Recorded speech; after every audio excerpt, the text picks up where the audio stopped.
Em, Nahuel, ¿sí nos escuchas bien? Sí, pero me aparece solo tu cara nomás. Ah, no, tenía el coso minimizado. Ya. Ok, bueno, pues vamos a empezar porque es bastante la información que hay que hacer. Pues justo estábamos platicando Nahuel y yo sobre cómo cultivar las llanas, ¿no? Las llanas son las absorciones meditativas que se cultivan en el budismo. Y esas llanas después llevan a otros estados más profundos de meditación que se les llaman los reinos sin forma, que son otros cuatro, que es lo que estaba mencionando ahí en el grupo, ¿no? Y mientras estábamos platicando eso, que me dicen a que quisiera aprender eso, pues como que nos dimos cuenta que valdría la pena que revisáramos los básicos del Dharma, porque pues si no es muy difícil, ¿no? O sea, así como que practicar meditación y lograr esas llanas sin un marco teórico del Buda Dharma, ¿no? Entonces, pues vamos a empezar pues por el primer paso en el sendero óctuple, se le llama. El sendero óctuple es pues la enseñanza del Buda, ¿no? Son 8 prácticas. Si alguien tiene una duda, pues levante la mano y se la sacaron, ¿no? En el momento. Entonces, dígame, El, cuando hablas del el sendero óctuple, ¿son las 8 verdades nobles o es algo diferente? no, Me estoy esas adelantando. son, esas son las 4 verdades nobles, en realidad. Y una de esas verdades, de esas 4 verdades nobles, es el sendero óctuple. Entonces, vamos a empezar por ahí. Ok, Primer ok. repaso es las 4 verdades nobles, yo creo que es la enseñanza más, pues no es la más importante, pero una de las más importantes en el budismo, y se refiere a la primera verdad noble es que hay sufrimiento, es saber, ¿no? Que hay sufrimiento, es una gnosis del sufrimiento, o sea, estás como en contacto directo con el sufrimiento. La segunda verdad noble es el origen del sufrimiento, ahí también nos estamos refiriendo a tener una experiencia directa del origen del sufrimiento. Específicamente se refiere a el apego, el deseo, ese es el origen del sufrimiento o la causa, ¿no? Del sufrimiento.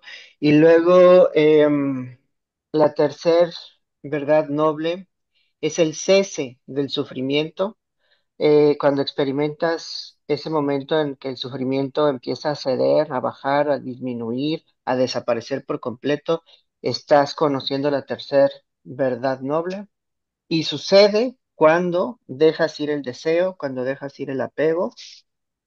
Y la cuarta verdad noble se refiere al camino que lleva al cese del sufrimiento, es decir, el camino que te enseña cómo soltar el apego, cómo dejar ir el deseo, y eso es lo que lleva al cese del sufrimiento, ¿no?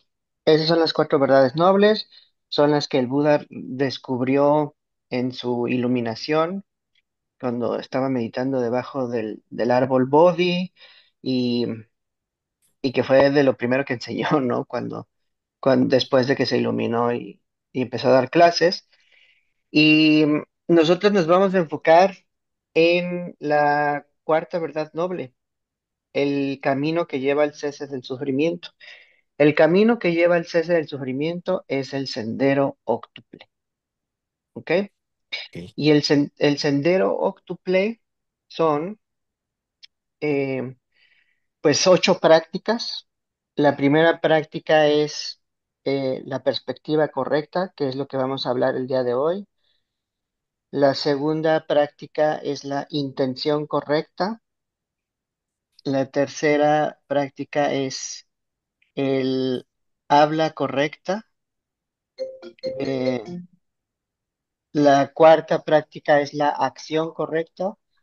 La quinta es el modo de vida correcto. Eh, y después del modo de vida correcto sigue, perdón por mis perros, que están ahí ladre y ladre. Apenas si No se se escucha escucha. igual. Ok. Sí, no dan lata. Y la siguiente práctica es el esfuerzo correcto. Después del esfuerzo correcto sigue mindfulness correcto. Mindfulness, Mindfulness. sí, es un término muy difícil de traducir en español, ¿eh? Muy difícil, pero lo vamos a abordar. Yo prefiero quedarme con el término en inglés ahorita. Algunos lo traducen como atención plena, otros lo traducen como atención solamente, pero es varias cosas.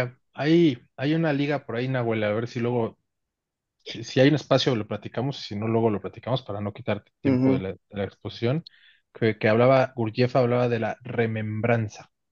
ujú, Gurdjieff hablaba Mira, mucho de exacto. la remembranza, y a mí se me hace que la traducción de mindfulness esotérica, digámoslo así, va por ahí, tal vez. Sí, Sería cuestión de revisar a Gurdjieff sí, y de revisar el mindfulness, ¿no?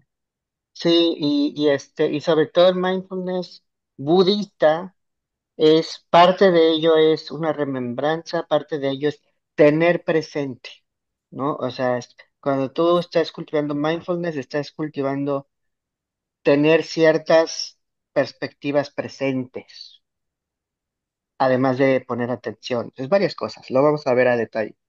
Y por último, está concentración correcta o samadhi correcto. Y ese último son las llanas, justo lo que Nahuel quiere aprender.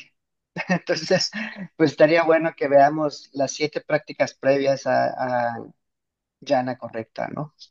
qué interesante cómo se le pone el nombre de correcto al Sí, samadhi, a la meditación, como haciendo hincapié en que hay una meditación correcta y una meditación incorrecta. O sea, sí. no, claro, a eso voy. Quitando todo esto tema de dualidad, eso, o sea, quiero dejar eso de lado. Quiero hacer Ujú. énfasis en eso. ¿Qué sería una meditación incorrecta, más bien? Cuando pues te pierdes, ¿no? En la práctica, cuando te apegas a la práctica, cuando la utilizas para establecer el ego, o sea, es como puedes usar la meditación de formas nocivas, ¿no? Claro. Entonces, meditación correcta es cuando accedes a estas absorciones meditativas, pero ya traes una perspectiva correcta, acción correcta, o sea, ya traes todas las prácticas anteriores, condiciones propicias para que puedas tener un despertar espiritual, que en este caso el Claro. despertar se refiere a, a que veas la verdad de lo que está enseñando el Buda, ¿no? Entonces, bueno, esas son las 8 prácticas del sendero óctuple. Y lo que vamos a hablar hoy es la primera, que es perspectiva correcta. En mi opinión, es la más difícil, pero está bien. De hecho, Nahuel me decía, oye, antes de que me enseñes lo de las llanas, ¿no? De la concentración y absorciones meditativas, me gustaría que platicáramos muy bien sobre la vacuidad, el surgimiento dependiente, ¿no? Y le dije, pues es que ese es el primer paso, ¿no? Esa es la primera práctica del sendero óctuple, el cultivo de perspectiva correcta. Ahora, dime, Nahuel.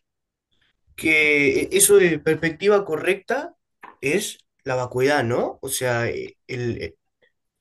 Ujú. y Es entonces, una forma.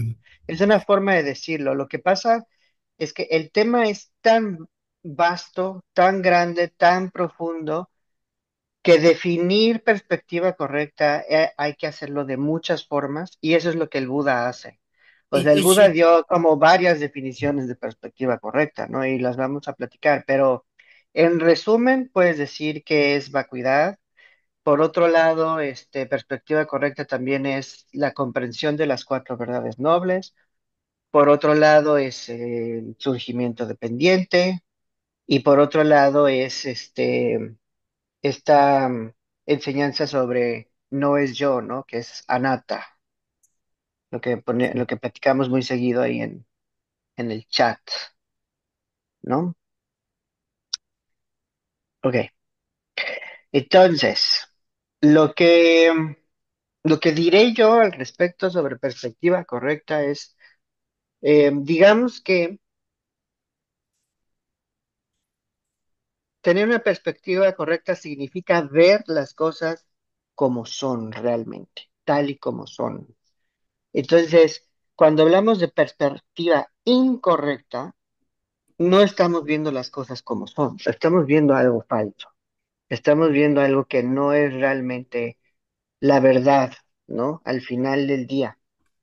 Y esto sucede de muchas formas. Una perspectiva incorrecta sería, por ejemplo, cuando alguien, o sea, si yo estuviera en el trabajo, ¿no? Por ejemplo, y alguien en el trabajo lo noto muy serio, muy callado, ¿no? Y yo pienso que esa persona pues está molesta por algo, a lo mejor está molesta conmigo porque no le gustó el reporte que hice, ¿no? Algo que hice en el trabajo. Y si yo asumo eso y no es verdad, eso es perspectiva incorrecta, ¿no? Entonces, digamos que entrar en una narrativa falsa de la realidad, ahí estamos hablando de perspectiva incorrecta. Eso por un lado. Por otro lado, perspectiva incorrecta también sería, eh, pues, por ejemplo, cuando vemos el reloj, ¿no? Y son no sé, las 4:30 de la tarde, y luego después yo me quedo con la idea de que son las 4:30 y sigo haciendo cosas, ¿no? Pensando que pues que, o sea, el tiempo transcurre, ¿no? De cierta forma, y entonces yo creo que ya son las 4:35 o son las 4:36 y en realidad ya es más tarde, porque el tiempo sigue pasando y yo tengo una perspectiva de un tiempo tal vez más lento. Eso es perspectiva incorrecta, o sea, no estamos conectados con la realidad y es cuando, por ejemplo, llegamos tarde. Se nos hizo tarde porque creemos que vamos a tiempo, ¿no? Pero no, es falso. Dime, Nahuel. Eh, entonces, para que tengo que Sí. ordenarme. Según lo que vos estás diciendo, eh, la práctica espiritual del camino óctuple no es algo que se haga una sola vez en el sentido de que es paso por paso, sino que siempre se está haciendo, ¿no? Porque vos dijiste, mirá, se me viene a la mente la perspectiva de un arco, ¿viste? De una estructura. Y Ujú, siendo la perspectiva correcta como la piedra angular de esa estructura, sin lo ujú. que nada se sostiene. La perspectiva correcta es la piedra angular de la práctica. Sí, Y la perspectiva correcta es ver las cosas tal cual son, entonces, ¿no? así es. En- entonces se puede decir que existen varias formas de practicar el noble octuple sendero. Por ejemplo, una, una práctica del noble octuple sendero para seres engañados, una práctica del noble octuple sendero para seres que están despertando y una práctica del noble octuple sendero desde el punto de vista de los seres ya iluminados. O sea, como que existen varias perspectivas Sí, de eso. de hecho, eso que mencionas es muy importante. Yo lo dividiría en dos tipos de prácticas del sendero octuple. Una es cuando no estamos despiertos, o sea, se puede practicar el sendero octuple cuando no estamos despiertos y se puede practicar el sendero octuple cuando ya tuvimos un despertar espiritual. La gran diferencia es que cuando estás despierto, cuando ya tuviste un vistazo de la verdad, entonces el sendero octuple empieza a florecer. Es algo que te queda así más claro que el agua y dices, ay, ya vi el camino. Es como si ya tuvieras el mapa completamente revelado y ya sabes lo que tienes que hacer. O sea, hay mucho trabajo por hacer todavía, porque el karma, pues, es bastante. O sea, el karma me refiero aquí, la costumbre de ver de forma equivocada es una costumbre muy pesada, grande y que lleva alimentándose durante miles y miles de vidas, según el Buda. ¿Y cómo sabemos que lo que nosotros creemos es realmente la perspectiva correcta? Porque estábamos hablando de vacuidad y eso, pero por Sí. ejemplo, los tantricas hindúes creen que su Ujú, visión monista y eternista es la ujú, real y que la vacuidad budista es tan solo un medio arbitrario. Y los ujú. budistas, al revés. Entonces, hay una forma de o sea, realmente establecer una perspectiva correcta o va más en una cuestión de fe. Sinceramente, Ale, o sea, ¿cuál es la aposta? Te voy a decir honestamente lo que yo pienso, Nahuel? Sí, sí, Y, sí, y- y eso es lo que... está, y está basado totalmente en mi experiencia personal. Cuando verificas que el yo no se puede establecer, es irreversible esa verificación. Y eso, por lo menos en la tradición Theravada, lo que tiene como resultado es un cambio de linaje, digamos. No O entiendo. sea, el cambio de linaje quiere decir que de repente dices, es que ya no puedo dejar de ver la verdad del Buda Dharma. O sea, es como lo demás sí hace sentido y todo, pero te hace mucho más sentido la enseñanza del surgimiento dependiente, por ejemplo. Lo que vos dijiste, ¿no? De cuando veías los frutos, la fe surgía y aumentaba. Sí, no, y además es una fe que no está basada en la creencia en lo más mínimo, sino que no lo dejas de ver. Claro. Ese es el asunto, ¿no? O sea, ahí ya es una fe inamovible porque no se puede ir en reversa, no se Vos puede ir sabés en que reversa. yo tengo un libro acá que Ujú, es creo que es el Sutra del Giro de la Rueda del Dharma, el Dhammacakkappavattana. ujú, Y tiene como una introducción, un comentario que ujú. menciona una frase del Buda que dice, las puertas de la inmortalidad están abiertas, tened fe. Eso dice el Buda, o sea, el lenguaje que usa es extraño, es inmortalidad, fe y eso, pero bueno, el Buda suele hablar así en los Sí, escritos más tempranos. Y bueno, lo quería comentar por el tema de la fe. ahora, por otro lado, eso no quiere decir que esté totalmente en contra esta perspectiva con la perspectiva monista, ¿no? Simplemente es un método diferente para ver la verdad, ¿no? Y luego ya después, o sea, a lo mejor un budista ortodoxo se va a quedar con las palabras de vacuidad y espacio y así, ¿no? Pero si me preguntas a mí, esa vacuidad y espacio, por supuesto que es algo sumamente sabio, amoroso, compasivo de forma natural, eh, o sea, está completamente en sincronía con la naturaleza sagrada de otras tradiciones, ¿no? Entonces, para mí simplemente es como, ok, pues si quieres usar una palabra que te gusta más para describir la verdad, no pasa nada.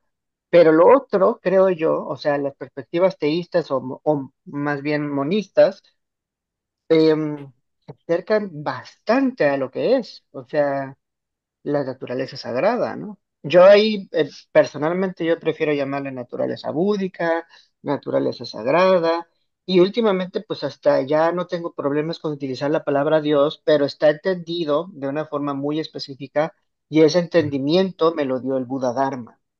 De hecho, Claro, sí, sí. después de tener experiencias reales con el Buda Dharma, pude entender la enseñanza del Cristo, el ritual católico, o sea, me hizo ya mucho sentido eso.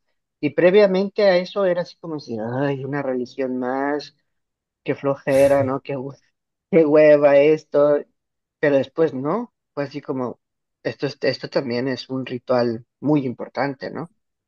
Entonces, yo creo que el Buda Dharma sí te revela una perspectiva única, pero también te hace entender otras tradiciones, bastante, ¿no? Y algo más que quería decir sobre la perspectiva correcta Mm. es, o sea, las palabras específicas que el Buda usa, ¿no? A veces dice que la perspectiva correcta es tener conocimiento de las cuatro verdades nobles. Eso es perspectiva correcta según el Buda. O en otro sermón dice que perspectiva correcta es cuando crees en la generosidad, cuando crees en tus padres, ahorita voy a explicar eso, ¿no? Cuando crees en que tus actos tienen consecuencias y que esos actos también determinan tu siguiente renacimiento. Qué interesante, ¿eh? Cómo, ¿Sí? cómo esto de la perspectiva correcta no es algo ontológico. Si fuese algo ontológico, habría como una contradicción, porque el Buda como que suele huir de la ontología, ¿viste? Sí. Es recién sí, es recién en el Mahayana donde se toca todo este tema de la ontología y eso. O sea, creo que en el Sí, Theravada es más bien un poco, pero en el Abhidharma y eso, ¿viste? O sea, que no es algo como central, es más bien epistemológico, es más bien como una enseñanza ética, ¿viste? Como sí. algo más filosófico, no como místico, por así decirlo. Qué Ahora, interesante. sí llega un punto, o sea, filosófico en el Theravada, que bueno, aquí nada más para recordar un poco para los demás que no son budistas, el Theravada se basa principalmente en el canon en Pali. El canon en Pali son todos los sermones que dio el Buda cuando estuvo en la tierra, ¿no? Cuando era un ser humano y se volvió el Buda, ¿no? Entonces, todos esos sermones se transmitieron de forma oral varios siglos y luego después se pusieron por escrito y esos sermones conforman el canon en Pali, ¿no? El Pali es el idioma que utilizaba. Y ahí, o sea, en esa tradición en Theravada que se basa exclusivamente en esos sermones, eso es muy diferente a la tradición mahayana. La tradición mahayana es una, en mi opinión personal, es una evolución del budismo que sucedió siglos después de que el Buda falleció o se fue al paranirvana, como le llaman. Y el mahayana, como que esta evolución que tuvo fue el desarrollo de la filosofía budista, justamente como menciona Nahuel, el ideal del bodhisattva, el bodhisattva es un como un ideal, un heroico, un ideal de cómo hay que ser en la práctica budista y básicamente ser un bodhisattva es alguien que practica para el beneficio de todos los seres. Esa idea es central en el Mahayana y no es tan central en el Theravada o en los sermones que dio el Buda cuando estuvo en la tierra, ¿no? Ahora, los sermones del Mahayana son sermones muy diferentes y se dice que provienen de visiones, de enseñanzas que se dieron a través de, o sea, de seres sublimes que dieron la transmisión a los humanos. O sea, fue una transmisión no como la que dio el Buda cuando él caminó por la tierra, sino más bien es una transmisión que ocurre en los planos superiores, en los reinos sin forma, o sea, cuando esas personas logran acceder a los cielos, ¿no? Como decíamos en el chat. Y ahí en esas tierras puras es donde reciben sermones de este Dharma, pues más avanzado, y eso es lo que conforma el Mahayana, ¿no? Estos sermones más avanzados, por así, no avanzados, sino simplemente evolucionados, porque al final del día están hablando de lo mismo, solo en una expresión, pues, innovadora, ¿no? Y bueno, pero eso lo veremos después. Hay una... Regresando, Sí, sí, sí, dime. sí. No, o sea, Ah, entonces, regresando a las definiciones que el Buda daba sobre perspectiva correcta, entonces dijo lo de las verdades no, las cuatro verdades nobles, mencionó esta idea de que eh, si tú no consideras que la generosidad es importante, que existe, que debes de cultivarlo, si no como que honras a tus padres, si no, si no tomas en cuenta las consecuencias de tus actos, si no crees en los renacimientos, o sea que tus actos pueden condicionar tu siguiente renacimiento, entonces eso es perspectiva equivocada. Y perspectiva correcta es creer en todo eso. Entonces, ahí nos está diciendo algo muy profundo, porque está hablando de la ley del karma por un lado, pero por otro lado está hablando de nuestros padres, ¿no? Y dice, ¿por qué tienes que tener presente a tus padres, ¿no? Y esto creo que es muy cristiano, si no me equivoco, que debes honrar a tus padres o no, no me acuerdo, estoy Sí, inventando. sí, Es es un uno de los mandamiento, sí. mandamientos. Eh, Exacto. El Buda dice que esto es esencial para la perspectiva correcta. ¿Por Vos qué? sabés que en la Dime. tradición hindú, cuando uno se convierte en sadhu, uno no Ujú. puede convertirse en sadhu si tu madre no te deja. O sea, claro, vos vas y le tenés que pedir permiso a tu madre para ser sadhu. Y si tu madre Mm, te da el permiso, vos vas con tu gurú y le decís, sí, mi madre me dio permiso. Porque el gurú te manda a pedirle permiso a tu madre, ¿viste? Y si no sí, tenés el Pues, permiso pues de está tu bien, es madre, no. que es como si perdieran un hijo, ¿no? Sí, sí, justamente por eso, sí. Esa es y la razón. además también, o sea, pues el surgimiento dependiente en el budismo es una idea que habla de condiciones, ¿no? O sea, que cuando las condiciones surgen, pasan cosas. O sea, si se nubla el cielo, luego llueve, eso condiciona la lluvia. Si enciendes un cerillo y lo pones en madera seca, eso enciende una fogata, ¿no? O sea, esas son condiciones, ¿no? Y tengo Entonces, una pregunta sobre eso. sí. ¿Las condiciones son objeto de compasión? Porque con este tema de que vos estás hablando de los padres y eso, son condiciones los padres. O sea, Ujú, sin tus padres, vos no estarías acá. Sin mis padres, yo no estaría exactamente. acá. Entonces, cuando se habla de surgimiento dependiente, no es simplemente algo tipo como que se junta o están esas cosas ahí que permiten otras cosas, sino como que mismo esas cosas que están ahí son objetos como para sentir compasión hacia eso o qué. Pues sí, porque eso que dijiste es justo parte de la perspectiva correcta, que tú reconozcas que no estarías aquí si tus padres no te hubieran concebido, ¿no?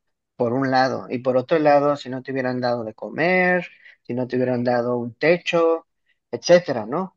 Esas son condiciones para que tú estés aquí, punto, ¿no? Entonces, si tú no reconoces eso, el Buda dice que eso es perspectiva incorrecta. Pero si sí reconoces que que estás aquí porque hubo condiciones previas, más allá de tu control, pues eso, o sea, te da como compasión, pero al mismo tiempo te da una humildad muy genuina, porque ya no, ya no piensas, yo existo por mí mismo, yo me valgo por mí mismo, ¿no? Y eso es soberbia, pues es arrogancia. Pero al reconocer que tienes un origen, o sea, y ese origen son condiciones previas, entonces ahí se rompe con esa soberbia y esa arrogancia. Entonces, si te fijas, la perspectiva correcta te regresa a una humildad genuina, a una humildad, con humildad me refiero a vacío de arrogancia y soberbia, ¿no? De una omnipotencia falsa. Uno no tiene esa omnipotencia.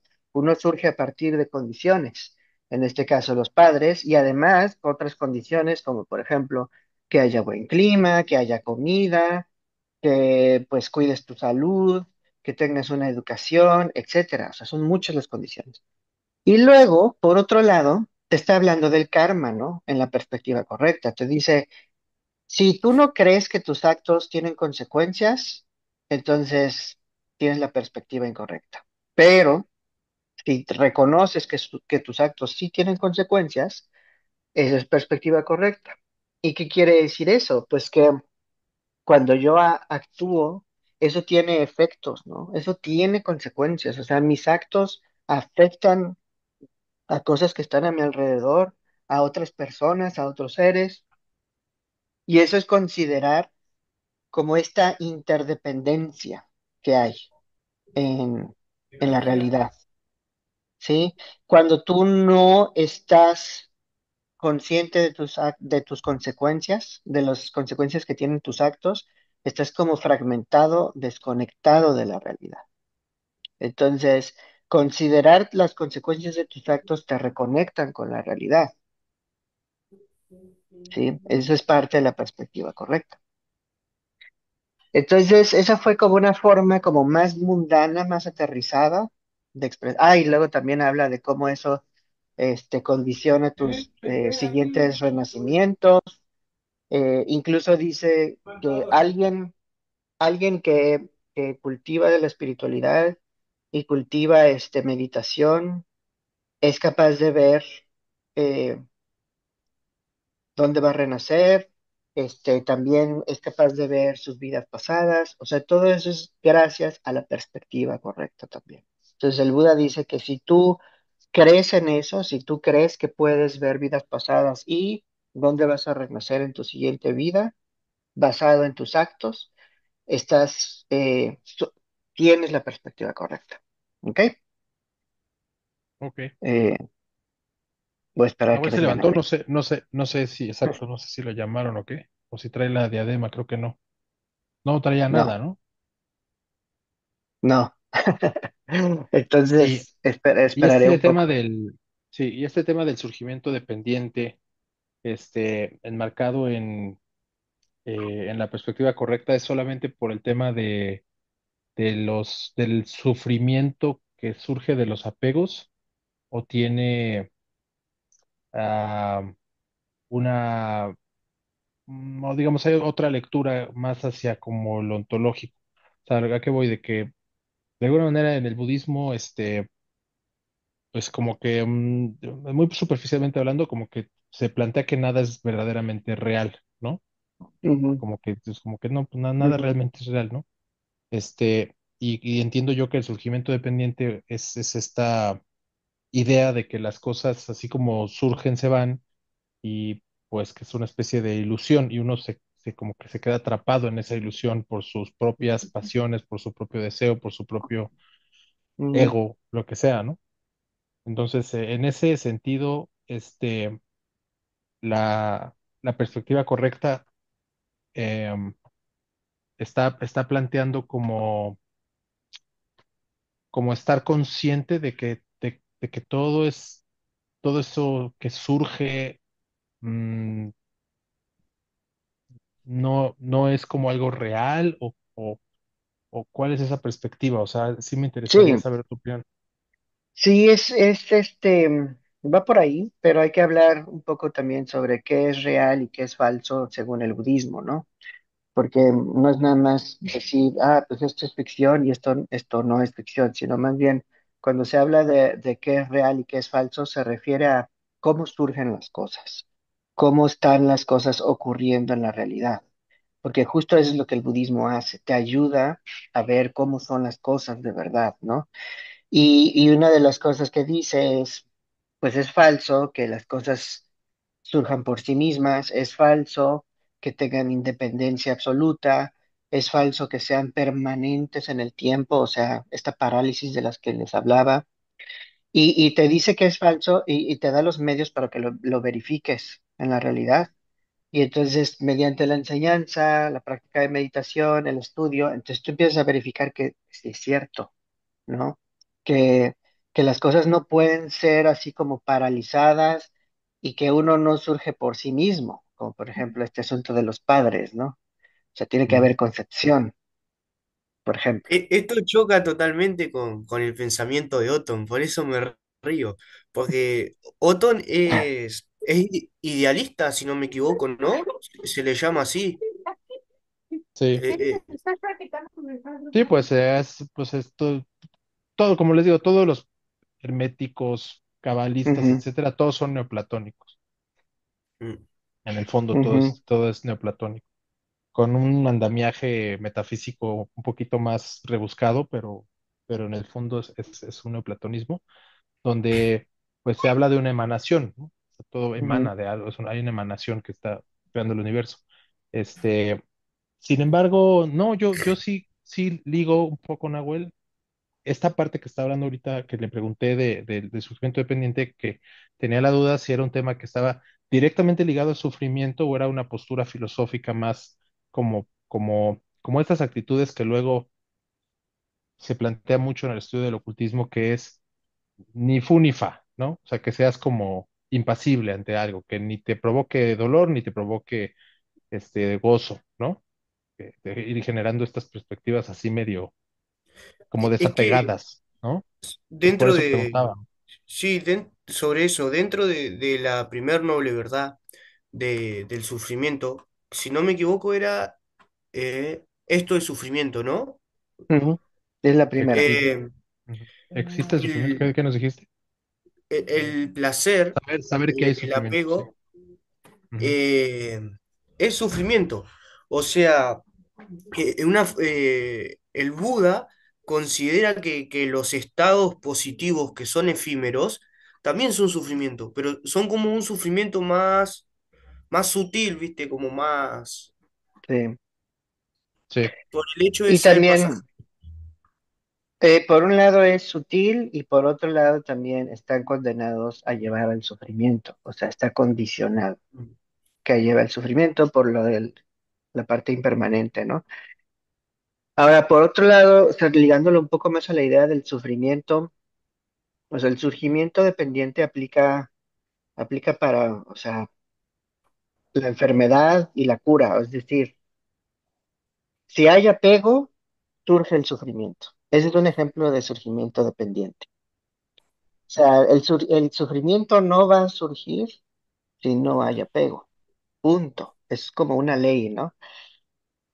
Entonces, ahí es cuando se discierne el cese del sufrimiento. Es decir, para que cese el sufrimiento tiene que cesar su condición. ¿Y cuál es la condición? El apego. Y el apego, por supuesto, está condicionado también. Y Es ahí el tremenda. Buda da una clase pues más larga en donde habla de las condiciones del deseo y el apego y que tienen que ver ya con pues el nacer, el tener cognición, conciencia, o sea, es un tema muy complejo, pero digamos que sí hay muchas condiciones que llevan al deseo y al apego y por consiguiente a que surja el sufrimiento. Y para que se acabe el sufrimiento, pues tiene que cesar todo eso, ¿no? Todas esas condiciones. Entonces, ese es un ejemplo de surgimiento dependiente y cese dependiente, ¿no? Sí, Que es interesante cómo yo lo hallo muy paradójico, en el sentido de que realmente es un camino místico como tal, y porque lo condicionado, que todas las condiciones, generar las condiciones, todo eso, da como resultado lo incondicionado. Cuando pues se te lo junta. revela. Claro, y por eso es paradójico. Me hace acordar ujú, a todas estas parábolas occidentales que hablan cómo el vivo surge del muerto, cómo el hombre surge del animal, y me hace acordar a la historia de Cucurripa, que como el perro, un perro todo flaco, todo feo, se transforma en una daquini de sabiduría. Es como, es interesante, ¿no? Me hace Ujú. acordar al Kybalión, y el libro que tanto estaba criticando. Pero, Pues wow, sí. pero en serio, o sea, De hecho, una eso parte, que mencionas de sí, cómo la condicionalidad te revela lo incondicionado, o sea, para mí ese es como el, el parteaguas de tener un despertar espiritual, ¿no? ¿Por e- qué? e- es Porque, suprarracional. Si lo planteas así, sí, es suprarracional. Por eso es místico. exacto, O sabes que yo sí. no lo veía así hasta ahora. O sea, el Kybalión dice, todas las paradojas pueden reconciliarse. Pues sí, ¿no? Y aquí, la otra como definición que encuentras de perspectiva correcta que dio el Buda es la que tiene que ver con el yo, ¿no? Y el yo, Dice el Buda, perspectiva incorrecta es cuando estás distraído con las ideas equivocadas, ¿no? Y las ideas equivocadas, y te da una lista, ¿no? Y la lista dice, ¿quién era yo en el pasado? ¿Cómo era en el pasado? Eh, ¿Cuál era la causa de que yo fuera en el pasado de tal forma? Y luego otra idea equivocada es, ¿quién voy a ser yo en el futuro? ¿Cómo voy a ser en el futuro? ¿Qué va a causar que yo sea de tal forma en el futuro? Y otra idea equivocada o distracción es, ¿quién soy yo ahorita? ¿Cómo soy yo? ¿Qué causa esto que soy yo, no? Y yo soy el causante de estas acciones y estas consecuencias. Yo soy el causante de que no suceda esto.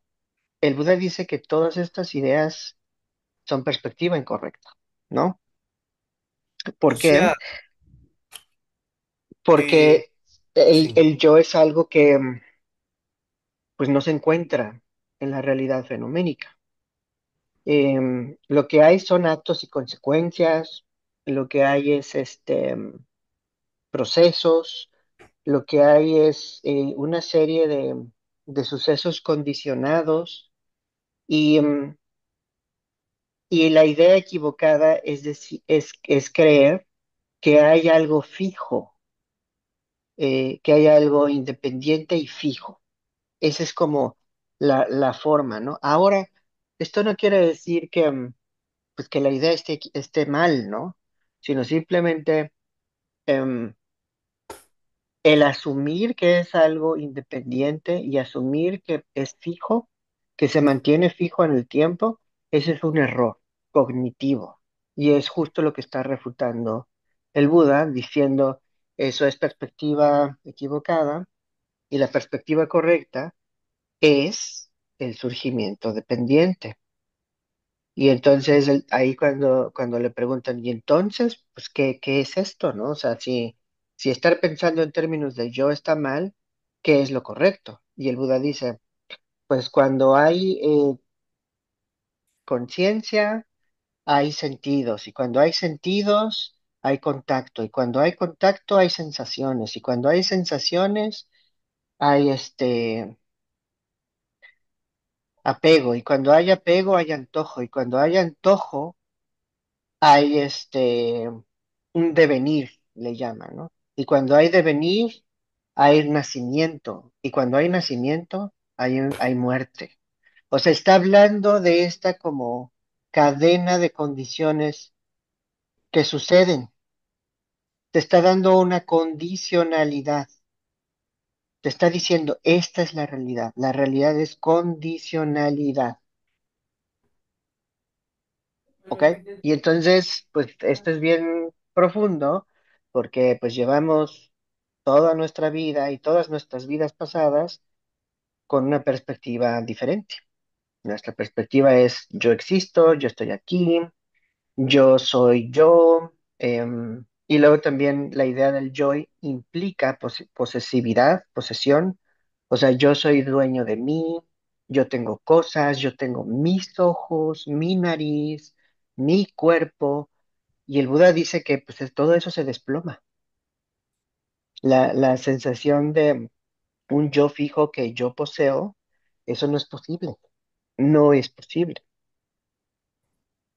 Ujú, em, yo me voy como haciendo la imagen en la cabeza de todo ujú. esto, de cómo sería una persona que,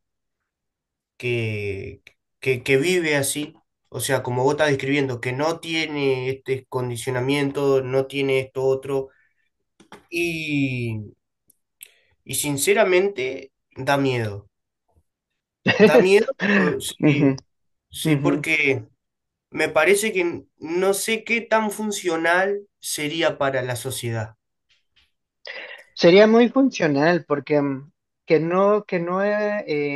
haya un funcionamiento o un sistema operativo que involucre un yo fijo e independiente, no significa que no podamos realizar actividades de forma inteligente y sabia. De hecho, nos volvemos mucho más sabios, porque ya no está operando el ego, deja de operar ese sistema operativo.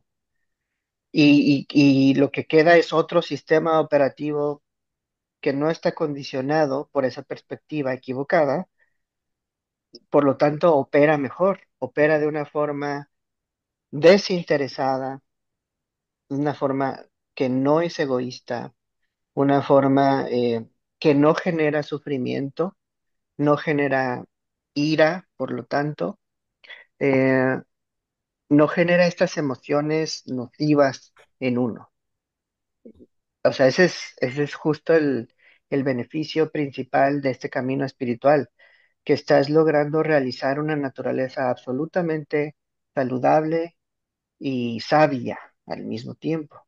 Esta sabiduría no está basada en conocimiento, está basada en forma de ser, una forma de ser libre de los condicionamientos egocéntricos. ¿Cómo se siente eso? Pues es como, o sea, como que se empieza a romper el cascarón.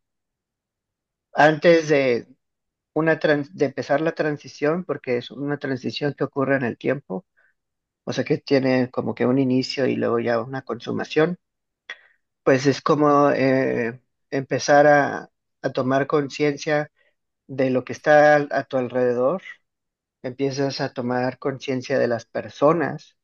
O sea, uno cree que está consciente de las personas y escuchas a las personas y dialogas con las personas, pero está todo bajo una perspectiva egocéntrica. Y cuando eso empieza a quebrarse, es posible empatizar de verdad, genuinamente. Y esto es como súper impactante cuando lo empiezas a ver, porque te das cuenta que no habías sido empático en toda tu vida. ¿Te ha pasado? ¿Lo has vivido? Sí, pues por eso lo sé, por eso lo estoy, o sea, lo digo ahorita porque me pasó, ¿no? Y lo empiezas a ver y de repente, esperen que va a entrar alguien más. ¿Quién? No sé, Varimatras. Ah, ¿Quién es? es el Ross, el Ross. Ah, muy bien. Entonces, bueno, pues ya que vean la grabación, este, Lo vas a dejar de lo que ahí, sí. hablamos. Sí, ahí No, viene. no, echalo, Este, echalo. Echalo ese. y luego empiezas a tomar conciencia de que hay gente allá afuera que tiene sentimientos y que está sufriendo y también hay gente que está enojada, ¿no? O sea, empiezas a considerar los dolores y necesidades de las personas eh, y de una forma genuina, entonces eso empieza a modificar también tu comportamiento y tu comunicación, porque ahora sí estás escuchando al otro, mientras que antes escuchabas al otro con filtros egocéntricos, con tus opiniones personales de la otra persona. ¿Sí me explico? Sí, Eso empieza a disminuir radicalmente porque la cognición está cambiando. Ya no está una cognición filtrada, sino una cognición sin filtros y empiezas a considerar a los demás, cambia tu forma de hablar, cambia tu comportamiento poco a poco y luego empiezas pues con el entrenamiento de meditación a profundidad porque te das cuenta que también la cognición equivocada está presente en todo tu cuerpo, en todas tus sensaciones, en todos tus actos. Todo está manchado de esa cognición equivocada, de esa perspectiva incorrecta. Entonces el trabajo ahora es empezar a purgar esa perspectiva incorrecta que está presente en cada sensación en los seis sentidos. Digo seis porque en el budismo se incluye a la mente como un sentido, son los cinco sentidos y la mente. Y entonces La transición es hacia una perspectiva correcta permanente, digámoslo así. Y ahí, ojo, esta permanencia no es la permanencia enferma, ¿no? Que el Buda está refutando. Señor Ross, ¿nos escuchas? ¿Todo bien? Ah, Sí, está. Ah, muy bien. Em, bueno, entonces esa es la otra como definición de perspectiva correcta que decía el Buda.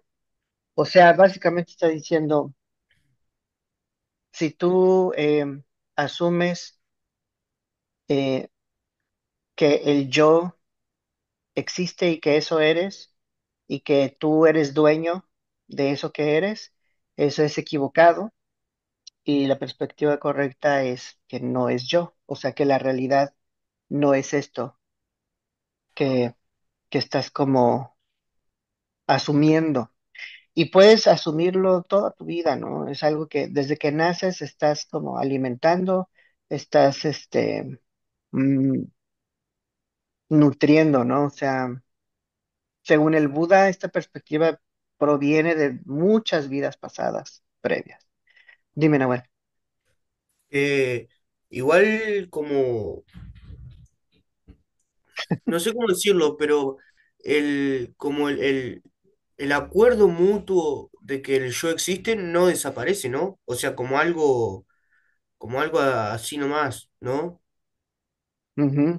O sea, es como Ah, gradual. vos, sacalo, si empieza a poner estas estupideces, sacalo. Me refiero a que, por ejemplo, nosotros podemos ver en la realidad que el yo no existe, Ujú. pero para funcionar en una sociedad con otra gente, sí tenemos que poner como un yo o algo así, ¿no? Porque, por ejemplo, Ahí hay defender como, la nacionalidad tibetana, la ujú, identidad tibetana. Por sí, ejemplo, algunos creen que Dalai Lama está muy realizado y eso, pero él ha hecho cosas para defender la identidad tibetana y él se identifica como tibetano. O claro. sea, Ahí hay es, o sea, como un el, yo, no sé cómo decirlo, no sé cómo explicarme. pues es que en realidad el problema no son los conceptos o las identidades, ¿no? Ese no es el problema. El problema es el apego a esas identidades y asumir que tienen una continuidad incambiable y permanente.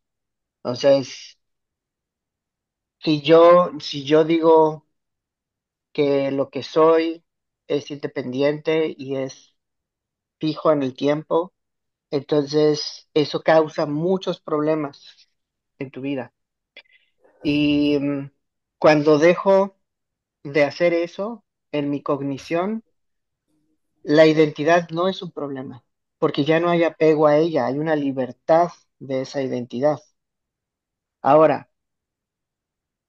¿ahí qué haces? O sea, ¿es bueno defender una identidad nacional o una identidad regional o étnica o cultural?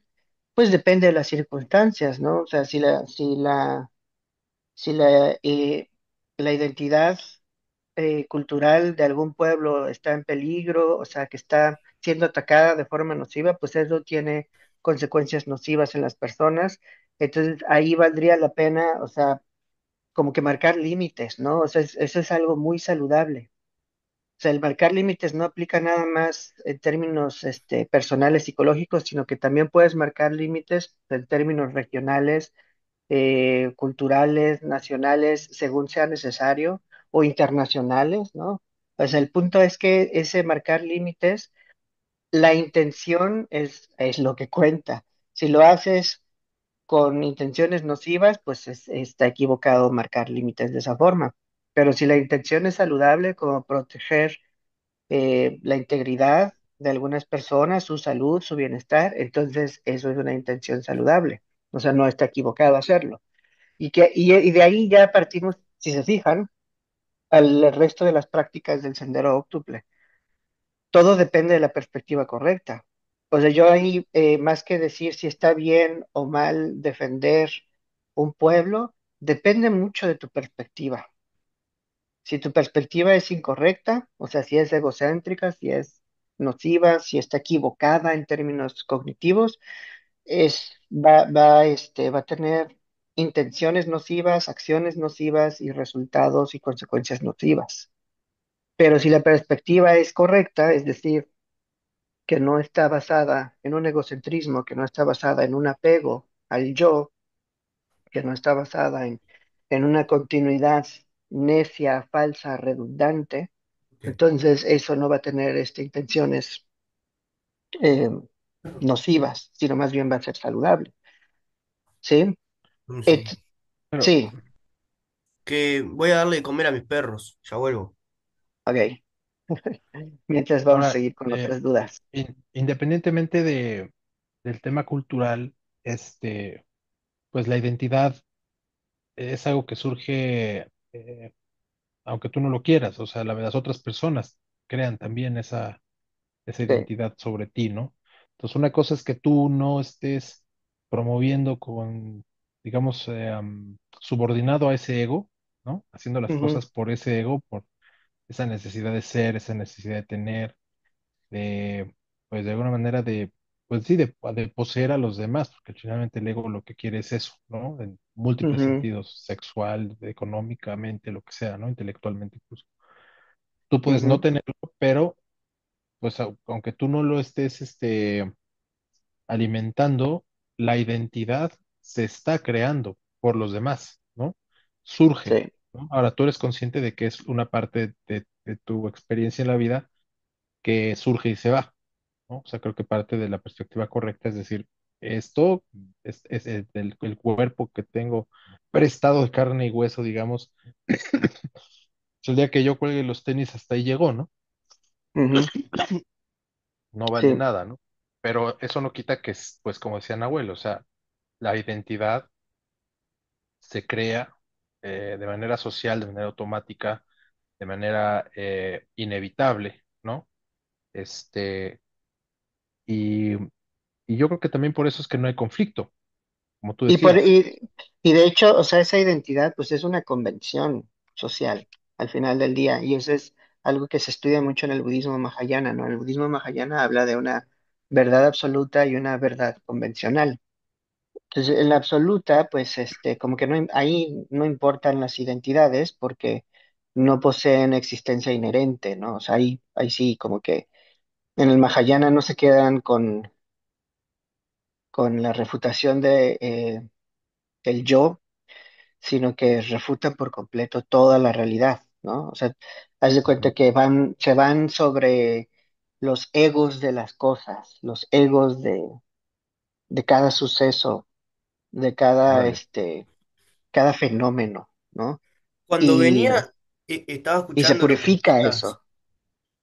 y sobre eso del Mahayana y eso. Vos sabés que en Yogacara Ujú, consideran que hay una, ¿cómo que alaya vijnana, pero personal, pero individual, ¿vos sabés? ujú. Ellos ven la existencia de cierta individualidad. Es más, lo voy a buscar ahora y te lo voy a pasar al chat, al WhatsApp, para que después lo cheques. Sí, es una de las conciencias. En esa tradición budista hay 8 tipos de conciencias y una de ellas es el alaya vijnana, justamente, que es donde se guardan todas las semillas kármicas, o sea, todos tus actos, impresiones, como que se quedan ahí registradas. Creo que existe esta idea de los registros eh, akáshicos, creo. Es muy similar, ¿no? Porque ahí se queda todo, todo guardado y eso pues determina y condiciona tu existencia, tu modo de vivir. O sea, determina, me refiero hasta cierto punto, porque algo que el budismo dice bastante es, o sea, no se trata nada más de decir todo está condicionado y pues ya, no hago nada, porque todo está condicionado, o sea, no caer en un determinismo. La idea aquí es ver que las cosas surgen a partir de condiciones, eso refuta la idea de que somos independientes absolutamente, pero eso tiene un efecto en la cognición para poder actuar de una forma más saludable. O sea, no nos exime de la responsabilidad, ¿no? El chiste es que ya no estamos actuando desde una burbuja, desde una perspectiva narcisista o opiniones personales sobre la gente y sobre la realidad. O sea, todo eso como que se desploma y entonces eso nos permite actuar de otra forma, pero hay que hacerlo, ¿no? O sea, no es como que, ay, voy a meditar y trasciendo el yo y ya no hago nada, ¿no? Porque ya medité, ¿no? O sea, hay que seguir interactuando en esto, pero lo haces de una forma saludable. Y por otro lado, regresando a lo que decía Nahuel, o sea, pues sí, las convenciones son importantes porque son útiles. Es decir, yo me llamo Alex, tú eres Otón, está Nahuel, o sea, todo eso nos ayuda a distinguir quiénes somos, nos ayuda a decir, pues esto se llama mesa y esto se llama pared y esto se llama cielo. O sea, si cada quien tuviera su propia palabra para cada cosa, pues sería un caos, ¿no? La comunicación. Entonces, esas convenciones se mantienen, pero ya no hay una cognición que se está pegando a ellas y que les está dando una permanencia en el tiempo, porque esas cogniciones son impermanentes e interdependientes. Todas las cogniciones, perdón, todos los conceptos son impermanentes e interdependientes. No hay un concepto que sea así independiente al 100%. Depende de otros conceptos. Depende de la conciencia que concibe estos conceptos, etcétera.